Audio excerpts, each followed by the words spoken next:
Ang title po ng topic po natin sa araw po na ito, of course, dahil po araw ng mga tatay, pang-tatay po yung atin pong topic. Ang title po ay The Integrity of a Father.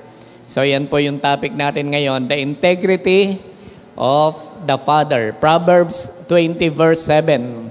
Proverbs 20 verse 7, ang sabi, the righteous man walks in his integrity, his children are blessed after him. Ulitin po natin, the righteous man walks in his integrity, his children are blessed after him. Sa Tagalog po, Kawikaan 20 verse 7, kung ang isang amay namumuhay sa katwiran, mapalad ang mga anak na siya ang tinutularan. Meron pong certain blessing po para sa mga anak ko. Ang mga tatay po ay namumuhay with integrity. Kaya tingnan po muna natin, what is integrity? Kadalasan po, napapakinggan po natin yung salitang integrity. Sabihin nga po natin, integrity. Pag pinatatagalog po sa atin yan, ang iniisip lang natin na Tagalog niyan ay integridad. Pero mukhang hindi po natin na-elaborate ano ang ibig sabihin talaga ng integrity. Sa common English dictionary po natin, yung pong integrity, ang tawag po dyan, ang kahulugan ay the quality of being honest. Ibig sabihin, yung pinakamataas na uri na kalagayan po ng katapatan. Ibig sabihin, namumuhay po tayo na wala po sa pagsisinungaling. Yan. Yun daw pong mga lalaki, pagka bibili po ng kanila pong mga bagay na passionate po talaga sila, niluloko yung mga misis, hindi sinasabi talaga yung presyo. Halimbawa po, pag bibili ng gamit sa motor, sasabihin po ay, ano lang to, 200 lang to. Yung pala, yung mga gadget na yan, ang mamahal po, no? So, ganun din naman siguro yung mga babae. Kasi yung mga babae, mga Shopee nila, talagang itinatago din po yan sa mga asawa, no? So, ang common definition po nito, the quality of being honest. Ang second po, na meaning po ng integrity ay having a strong moral principles. Alam po ba ninyo mga kapatid, ang mga lalaki masyadong maprinsipyo. Amen po ba doon? Yung pong pag nasabi na, kasi nga may prinsipyo ang lalaki. Kaya po dinagdagan po natin ng modifier. Kailangan po nating dagdagan. Alam po na ninyo, mga kapatid na kalalakihan, hindi lang basta makagawa tayo ng prinsipyo, ha? Hindi lang basta marunong tayong tumindig. Dapat tumitindig po tayo sa tama. Kaya nga po sinasabi natin, strong moral principles. Meron pong moral. Pag moral, ipinaglalaban po talaga yan. Moral principles. Hindi po lahat ng bagay ay ipinaglalaban po natin na pinapakita po natin yung tigas natin, yung tapang natin, kasi tayo yung lalaki. But when it comes to moral issue, kasi moral issue po yan we need to be strong. Mga lalaki, we need to be strong. Kahit po sa ating mga anak, kapag natataya na po ang morality, dapat po naninindigan po tayo. So yan po yung common definition. Pero meron pong biblical emphasis pag binabanggit po natin ang integrity. Hello mga kapatid. Ang Bible, of course, siya po nagpapakita sa atin ng tunay na kahulugan pag sinabi pong integrity. Ang emphasis po ng Bible with regards to integrity, ibig sabihin po niyan, righteous living. Pwede po natin sabihin niya sa katabi natin, righteous living. It comes from the word right. Ito po yung pinaka-root word. Pag sinabi po nating righteous, ibig sabihin, tamang pamumuhay. Namumuhay po tayo ng tama. Sa tagal na rin naman po natin mga kapatid, hindi po natin kailangan na ma-expose masyado sa church at tayo po ay laman talaga ng Bible study para po malaman po natin what is moral and what is immoral, what is good and what is bad. Alam na po natin yan mga kapatid. Kahit po sa mga magulang po natin, natutunan na din po naman natin talaga mag-distinguish po ng mga mali at tama. Pero pag sinasabi po na righteous living, dapat po nakakapamuhay po talaga tayo ng matuwid. Ginagawa po natin yung tamang dapat gawin. Isa pa po sa biblical emphasis about integrity ay yung faithful life. Sabihin po natin, faithful life. Kaya ko po kayo pinasasali sa discussion para hindi po kayo bumitaw at makinabang po tayo sa pag-aaral po na to. So the biblical emphasis on integrity is about righteous living, and secondly, faithful life. Pamumuhay po ito na may katapatan. Katapatan una sa Diyos, katapatan po sa ating kabiyak, katapatan po sa atin pong mga anak. And of course, katapatan po yan sa ibang mga tao. So mga kalalakihan, dapat meron po tayong ganyan. Yung verse na binasa po natin kanina, sabi po sa Proverbs 20 verse 7, "The righteous man walks in his integrity, his children are blessed after him." Ang emphasis po talaga nito pong verse na ito, may malaking impact po yung father's integrity sa buhay ng kanyang mga anak. Yung tatay na lumalakad po sa integrity, lumalakad po sa honesty, lumalakad po sa righteous living, meron pong positive impact ito sa kanyang mga anak. Of course, magpapakita po siya ng positive example sa kanya pong mga anak. Tapos, meron din po itong impact sa buhay po nila. And that creates blessing to our children. Hindi lang po tayo ang pinagpapala, hindi lamang po tayo maganda sa paningin ng mga tao sa paligid, kahit po yung mga anak po natin ay nakaka-experience din po ng respect sa community dahil po doon sa integrity na meron po ang tatay. So, acknowledge the importance of fathers. Dito po ay makikita po natin, ina-acknowledge ang kahalagahan po ng tatay at ang kanya pong lasting influence kapag namumuhay po siya na may integrity sa kanya pong pamilya and the future generations. Hello po mga kapatid. Alam po ninyo, kahapon galing po kami sa 60th birthday. Alam po natin na yung mga 60th birthday, dapat po binibigyan po talaga ng time kasi ang eksi lang po ng buhay ng tao, yung mga nakakapag-celebrate ng 60th, ano po yan, talagang karapat-dapat po talagang ibalik sa Panginoon. Marami pong nagsalita, pero ang gaganda po ng mga sinabi po nila, at doon po natin nakikita ang buhay po natin may impact not only to our children, kahit po doon sa mga pinsan, kahit sa mga kapatid, at lahat po ng mga tao sa atin pong kapaligiran, yung sphere of our influence. So pag-aralan po natin mga kapatid, ito pong integrity, i-define natin, i-focus po natin yung paggamit po ng salitang integrity sa buhay po ng mga tatay. Defining integrity in fatherhood. Sa pagiging tatay po natin, what it means to live in integrity. Ano po ba ang kahulugan? Pagka sinabing tatay ako, tapos namumuhay ako with integrity, paano i-define dapat ito ng buhay ko? Paano ipinapahayag ito ng aking pamumuhay sa araw-araw? Maganda po mga kapatid, makinig po kayo dito dahil hindi lang po ang tatay ang magbe-benefit dito. Yung iba naman magiging tatay na rin siguro someday, magpapakasal. Nawa po pakinabangan po natin itong pag-aaral natin na to. Defining integrity in fatherhood. Number 1, living a consistent life. Pag i-define natin, ang ibig sabihin po ng integrity in fatherhood, ikaw na tatay, dapat namumuhay ka na consistent. Ibig sabihin, kung ano yung ipinakita mo, dapat ito talaga yung nami-maintain po natin. Okay?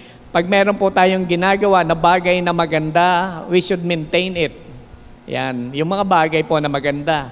Yung mga bagay na pangit, of course, binabago po natin yan. Pero yung mga bagay na maganda, dapat po kaya po nating ituloy. Yung mga bagay na sinabi po natin, ayan, halimbawa, let's say discipline, kaya po natin siyang ituloy. James 1:22, do not merely listen to the word and so deceive yourselves. Do what it says. James 1:22. Ano po ang sabi po sa James 1:22?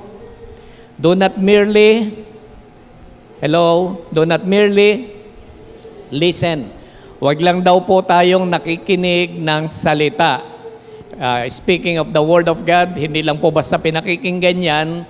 At kung pinakikinggan lang natin, we deceive ourselves. Okay? At yung pong ating sarili ay niluluko lang po natin. Ayan. Samantala po, ang sabi sa last line, do what it says. Gawin po natin kung ano ang sinabi, kung ano po ang ating napakinggan. Ang integrity po, naka-involve po dyan ang consistency. Ayan. Between the Father's Word and the actions. Ulitin po natin, para maging practical po tayo. Ang integrity ng isang tatay, dapat nakikita in the Father's Word and His action. Okay? Dapat nagko-complement po yan. Tama po ba mga kapatid? Nagko-complement po yan. Pag sinabi ng tatay na ganito, dapat kaya natin siyang panindigan. Kaya po natin siyang gawin. Yun po ang ibig sabihin po niya, no? Father's Word and action. Kapag nagbigay po tayo ng discipline, dapat naibigay po natin yung discipline kahit po parang naaawa tayo, nasasaktan tayo, panindigan po natin yung discipline para paniwalaan po tayo ng atin pong mga anak. Kasi po, sinabi na po natin ito. Living out the principles, yung mga itinuturo po natin and uphold the values, yan, ay binigay po nating mga rules sa atin pong tahanan. Ang mga tatay po, dapat po, sila po yung model ng honesty, sila po yung model ng fairness. Kuminsan, mas nakikita po natin ito sa nanay, no? Lalo na po yung selflessness. Mas nakikita po natin sa nanay. Pero kauna-unahan pong dapat magpakita po ng fairness ang mga tatay. Yung reliability, maaasahan sa mga aspeto po ng buhay po natin. I-ensure po natin na ang atin pong action ay naka-align sa atin pong beliefs and sa atin pong teaching. Hello mga kapatid. Nakaka-relate po ba kayo? Hello? Hindi ko alam kung ano po yung pagkakatitig po ninyo sa akin. Ano? Pero maganda po. Gusto ko po na matutunan po natin ito na yung action po natin ay naka-align sa atin pong beliefs and teachings. Hindi po teaching na natutunan po natin sa atin pong mga anak o sa atin pong mga magulang, sa atin pong mga lolo, yung pagpapalaki po sa atin, kundi po yung beliefs and teaching na natutunan po natin sa atin pong pag-aaral ng salita ng Panginoon. Dapat po meron tayong consistent values and principle, meron pong consistent discipline, meron tayong house rules. Yan po ang nawawala po ngayon sa sambahayan. Ang iniisip po natin ay at least everyone is happy. Ayaw na po natin ng discipline. Consistent work ethics. Mahalaga din po ito. Nagpapakita po tayo ng kasipagan sa atin pong pamilya. Alam po ninyo, malaking factor po yan para ang atin pong mga anak ay magkaroon po ng katagumpayan. Kapag ang tatay po nagpapakita po ng kasipagan sa kanila pong tahanan, may factor po yan na mga anak pa lang po natin na nag-aaral, maging masipag at sila po ay magtagumpay sa buhay. Consistent and open communication. Mahalaga din po yan mga kapatid. It helps children be heard and understood. Dapat po willing po tayo mapakinggan ang atin po mga anak at sila po ay unawain din. Of course, kasama po dyan ay ang consistent spiritual leadership.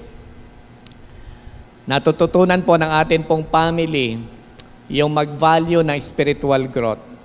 Kapag ang tatay, alam po ninyo, kapag ang tatay po ang nauuna sa spiritual life, mas malaki po ang chance na mahila yung family sa paglalim po sa pananampalataya sa Diyos. Meron pong survey na ginawa. According to doon sa survey, alam po ninyo, yung mga kabataan na nakakilala sa Panginoon, na nag-serve sa Lord, naging active sa church, napakaliit ng percentage na maakay po nila yung kanilang magulang na maglingkod din po sa Panginoon. Pag yung nanay, alam po ninyo, ang nakakilala sa Lord, ibinigay ang buhay sa Panginoon, medyo malaki-laki, mga 30% potential po na maaya po niya yung kanya pong mga anak. Pero alam po ba ninyo, kapag tatay ang nakakilala kay Lord at nag-devote ng kanyang time sa Panginoon, nanguna sa spiritual life, 90% po yan, naaakay po ang buong pamilya na ibigay ang sarili sa paglilingkod sa atin pong Panginoon. So, ang mga tatay ay significantly nakaka-affect po yan sa kanila pong mga anak when you have these characteristics na binanggit po natin. Another thing dito po sa defining integrity in fatherhood ay being trustworthy. Being trustworthy, yung nagiging tayo po ay napagkakatiwalaan. Awit 15:2 and 3, ang taong masunurin sa iyo sa lahat ng bagay at laging gumagawa ayon sa katwiran, ang salita'y bukal sa loob at pawang katotohanan, at ang kapwa'y hindi niya sinisiraan, di siya gumagawa ng masama sa kanyang kaibigan, tungkol sa kapwa'y di nagkakalat ng kasinungalingan. So, kapag nakakita po kayo ng ganitong klase ng mga tao, alam po natin, katiwa-tiwala po sila. No? Being trustworthy, yan po ang isang katangian na dapat pong meron po ang mga tatay. Actually po, yung trustworthiness is a cornerstone of integrity. Pag mapagkakatiwalaan po tayo, iyan na po yung pinaka-foundation na masasabi natin meron ka ngang integridad. Hello, mga kapatid. Pag ang isang lalaki o sino mang mananampalataya, meron po tayong integrity. Ayan. Alam po ninyo, napagkakatiwalaan po tayo. Pwede pong nagiging open book ang iba sa atin, lalo na po ang atin pong mga anak. Dahil po, alam nila, reliable tayo, mapagkakatiwalaan, at alam po nila na sila po ay i-accept even may mga pagkakamali po sila na nagawa. Ito po ay nagbibuild po ng respect and trust sa atin pong mga anak. Paano pa maipapakita po natin na tayo po ay katiwa-tiwala? Fathers should keep their promises. Mga tatay, dapat po yung pangako na binigay po natin sa mga anak natin, tinutupad po natin. Amen po ba? Ano po ang pangako po ninyo sa inyo pong mga anak? Meron po ba mga pangako po tayo sa atin pong mga anak na hindi po natin talaga kayang i-deliver? Yan. Siguro po kung talagang hirap ng buhay, lalo na po yung ipinangako po naman natin may kinalaman po sa finances, baka po pwedeng maintindihan. Pero kung mga pangako lang po natin, magbibigay po tayo ng quality time, ilalabas natin yung ating mga anak, kung mga ganyan lang naman ang pangako natin, kaya po nating tuparin yan, mga tatay. So when you keep your promises to your children, alam po ba ninyo, alam po nila pwede po tayong maasahan. Being dependable, kasama po yan sa trustworthiness. Maaasahan po tayo. You make yourself available for your family. Ako ba yung ganong klase ng tatay na magiging available sa aking anak, sa aking asawa, kapag merong moment na kailangan nila ako? O laging naglilitanya po ang atin pong pamilya, nasan ka nang kailangan kita? Yan. Puro ganyan na lang po ang litanya ng ating mga misis at ng ating mga anak. Pero dapat, pag sinabi po nating dependable, you make yourself available for your family. And lastly, dapat engage tayo in quality time. That is being trustworthy. Kapag sinabi po natin na kaya po nating mag-engage, magbigay ng quality time, Nare-reinforce nito yung atin pong commitment and reliability. Okay? Pagka po sinasabi po natin na tayo po ay makapagbibigay ng oras, yan, nare-reinforce, nare-empower po yung ating pong commitment. Pangalawang bagay po, the impact of father's integrity on his children.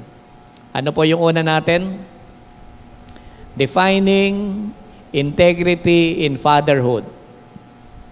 Ano ang kahulugan talaga ng integrity sa pagiging tatay? Ito naman po, the impact of father's integrity on his children.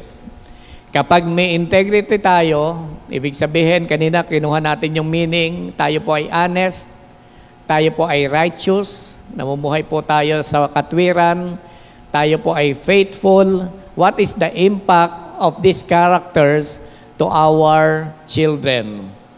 Ang una po, we build a legacy of righteousness. We build a legacy of righteousness. Nag-iiwan po ng marka po yan. Pag namuhay po tayo ng matuwid, namuhay po tayo ng matapat, makatwiran, yan po ay nag-iiwan po ng marka. Meron po tayong iniiwan. We leave a legacy to the next generation. We build a legacy of righteousness. Proverbs 22:6. Start children off on the way they should go, and even when they are old, they will not turn from it. Turuan mo ang yung mga anak sa dapat niyang puntahan. Okay? Dapat niyang ipamuhay. At kung siya'y lumaki, hindi niya ito hihiwalayan. Kung siya ay tumanda, hindi niya ito hihiwalayan. Ang integrity ng isang tatay, meron pong strong moral foundation yan for his children. Alam po ninyo, yung mga anak, naghahanap din po sila ng guide. Naghahanap din po sila ng mga guiding principles sa buhay po nila. Kaya po, alam po ninyo, kung ano ang nakikita po sa atin, most likely, iyan po ang gagayahin po ng atin pong mga anak. Natatandaan ko po dati, meron po kaming parang converted na jeep, yung parang kamukha ng mga pampasaheros na jeep. Minana ko po yan sa akin pong mga magulang nung ikinasal po kami ni Ate Tess. Yan po yung aking sasakyan. Pag nasira, hindi na po ako nagpapagawa, ako na din po ang gumagawa. Meron po kaming tindahan, yung mga karton-karton ng paninda, bibiyakin ko po yon, lalagay ko sa ilalim, tapos hihiga ako, tapos habang gumagawa ako. One time po nakita ko po si Icing, na kumuha din po ng karton, nakahiga sa ilalim ng jeep. Ayan. Nagpipihit-pihit din doon sa ilalim. So kung ano po ang nakita po sa atin, ng atin pong mga anak, most likely, gagayahin po nila ito.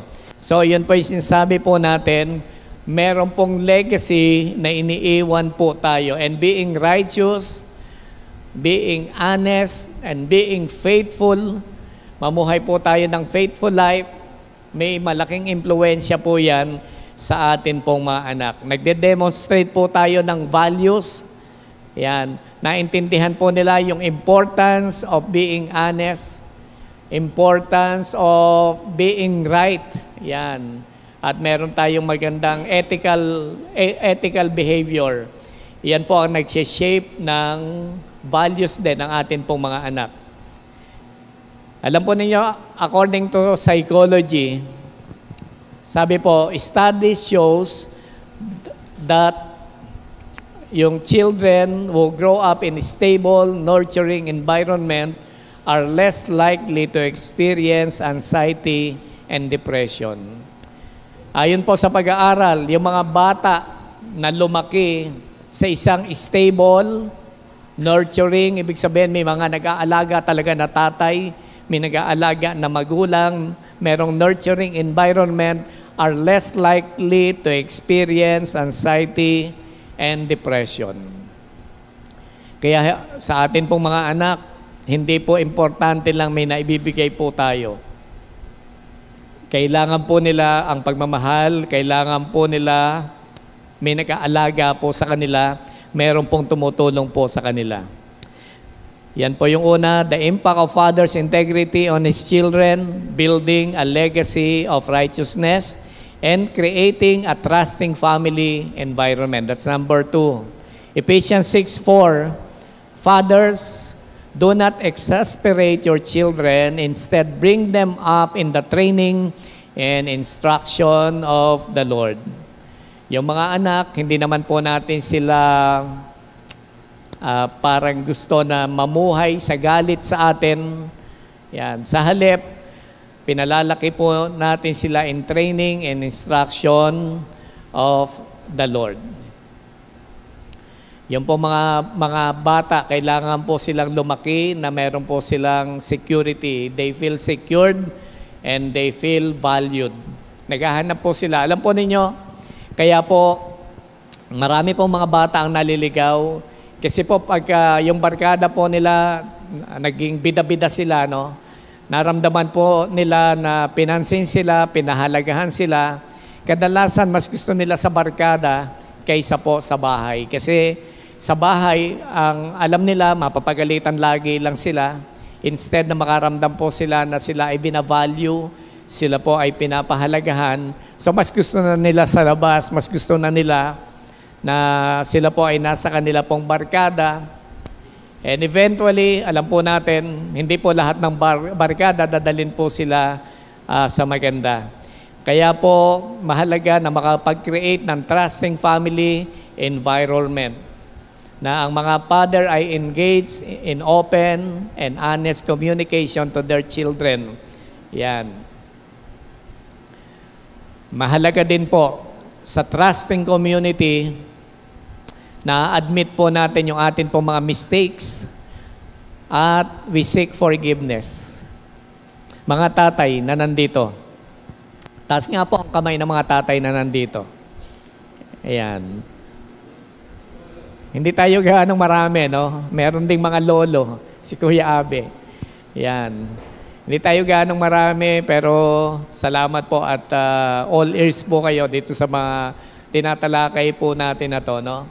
So, mga tatay, nasubukan nyo na po ba na magkamali? Hello? Palagi. Grabe yung palagi, no? Pero, ang sabi po dito, bahagi po yan talaga ng isang tao. Hindi ka man tatay, kahit nanay ka o anak ka, nagkakamali po tayo. Pero sa family, mahalaga din po talaga na marunong tayong umunawa and we seek forgiveness. Tayo po ba kahit tayo tatay, alam natin tayo ang padre de pamilya, marunong po ba kayo mag-sorry kung kayo po ay nagkamali? Meron po kayong anak na napalo, hindi pala siya talaga yung nakabasag ng pinggan. Tapos, sorry ka, bakit ang init ng ulo natin, siya kaagad yung napalo mo? So, seek forgiveness. Dapat po, marunong po tayong humingi ng tawad sa atin pong mga pagkakamali, kahit po sa atin pong mga anak. So, we can admit mistakes and seek forgiveness. Number 3, last na po ito. Number 3, reflecting God's character through integrity. When we talk about integrity and we live out this integrity, alam po ninyo mga kapatid, ang pangatlong bagay na pwede pong mangyari ay ma-reflect natin ang character ng God sa iba. Dahil po sa pagiging honest natin, pagiging righteous natin, na i-reflect po natin yung katangian ng atin pong Panginoon. Number 1 po, exemplifying God's faithfulness. Lamentations 3:22-23, because of the Lord's great love, we are not consumed, for His compassion never fail. They are new every morning. Great is your faithfulness. Ang ganda po nitong verse na to. Ito po ay nagpapakita ng grabing pag-ibig ng Diyos. Sabi, the Lord's great love, because of the Lord's great love, we are not consumed. Yan. Hindi po tayo napapahamak. Yan. Tayo po ay secured pa rin dahil po sa pag-ibig ng atin pong Panginoon, dahil po sa kanyang kaawaan sa atin, because of His mercy. And they are new every morning, great is thy faithfulness. Dapat po ang mga tatay sa loob po ng tahanan, bahagi po ito ng atin pong integrity. Yung faithfulness po natin, nakikita ng atin pong pamilya. By being reliable, by being steadfast, yan. Nade-demonstrate po natin yung unchanging nature ng Panginoon. What is the unchanging nature of God? Marami. Pero siyempre, ang unang-una nating ina-highlight po dyan, yung pag-ibig po ng Diyos. And when you live in integrity, na ipapamalas po natin, yung character po ng atin pong Panginoon. So fathers should strive to be consistent and faithful in their action. And number 2, exemplifying God's justice. Kapag namumuhay po tayo sa integrity, alam po ninyo, na ipapakita din po natin sa iba yung justice ng Panginoon. Micah 6:8, He has shown me, O mortal, what is good, and what the Lord require of you, to act justly, to love mercy, and to walk humbly with your God. So yung integrity po ay bahagi po talaga yan, no? Naka-involve po dyan yung pong pag-act natin justly and fairly. Pag ginagawa po natin ito, nasasalamin po nila sa atin kung sino ang Panginoon, kung paano mag-treat ang Panginoon. Kaya po sa tahanan, alam po ninyo, dapat wala po talagang favoritism. Yung iba parang na-assess din po yan. Kung may mga anak po kayo, meron po kayong anak na 2, may anak po kayo na 4, nararamdaman din po nila kung meron po tayong favorite. Pero kung tayo po ay may integrity, na-exemplify po natin yung fairness, na-exemplify po natin yung pong justice. At nalalaman po ng tao, nasasalamin po nila yung Diyos sa buhay po natin. Ang integrity po, mga kapatid, is a father foundational to building a strong family, a strong, healthy family. Ulitin po natin yung Proverbs 20 verse 7. The righteous man walks in his integrity. His children are blessed after him. Alam po ninyo, yung righteous walk po natin na integrity, hindi po sariling value yan, o values na parang tayo lang ang nagbe-benefit. Isang magandang katangian na kapag ipinamumuhay po natin, nagbe-benefit po ang atin pong mga anak. So integrity is of the father is not just a personal virtue, but a critical component of effective parenting and family leadership. Hindi lang pang sarili po ito. Kapag gagawin ko ang integrity, na iaayos ko ang aking pamilya. Pinagpapala din ang aking mga anak. Gusto po ba ninyo na pagpalain ang inyong pamilya? Can you say amen to that? So live in integrity. Pwedeng, for now, ito ay binabanggit po natin sa mga tatay kasi yan po yung sabi sa Proverbs. Pero dapat po talaga tayong lahat mamuhay po with integrity. At pag namumuhay po tayo with integrity, ibig sabihin honest, righteous, meron pong strong moral principles. Alam po ninyo mga kapatid, nakikita ng mga tao yung atin pong testimony.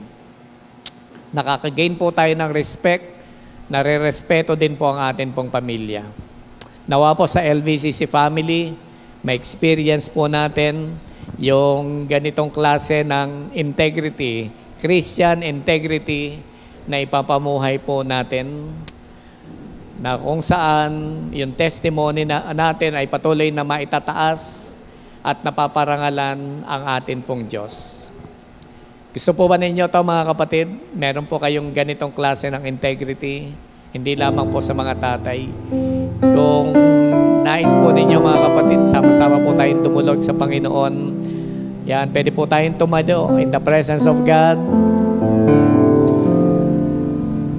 Hingin po natin na maipamuhay po natin itong bagay po na to. Proverbs 20 verse 7, the righteous man walks in his integrity. His children are blessed after him. Kuminsan kung sa akin lang po mga kapatid, kung sa akin lang, kahit mapulaan ako ng tao, okay, yung reputation ko, kahit hindi ganun ka-establish, but for the sake of my children, alam po ninyo mga kapatid, gagawin mo talaga lahat para pagpalain sila. Kasama po yung pamumuhay na matuwid. Sige po, tayo po yung manalangin. Lord, maraming salamat po sa inyo sa umagang ito. Salamat po, Panginoon, sa inyo po mga salita. Salamat po, Panginoon, sa pagtuturo po ninyo sa amin. Thank you, Lord, that we have a family na kung saan po, Panginoon, ay nai-enjoy po namin. Yung family po, Panginoon, ay blessing nyo po, Panginoon, sa amin. At habang pinag-aaralan po namin ang Bible, meron po palang ganitong mga salita sa Bible, Panginoon.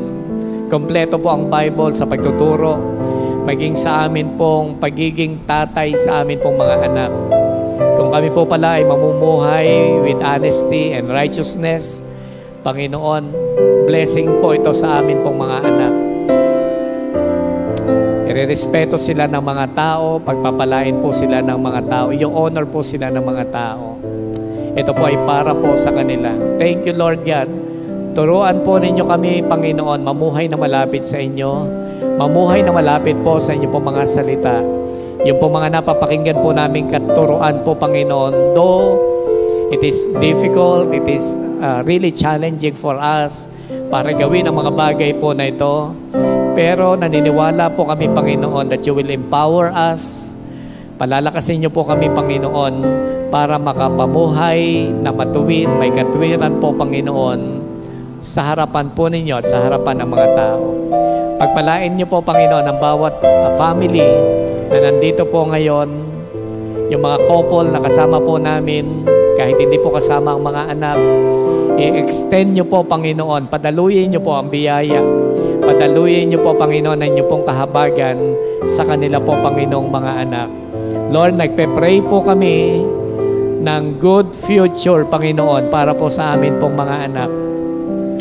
Kung paano po, Panginoon, kayo na sinabi po ninyo in Jeremiah 29:11, for I know the plans I have for you, declares the Lord, plans to prosper you, not to harm you, plans to give you hope and a future. Lord, likewise, ito po, Panginoon, ang aming declaration sa amin pong mga anak.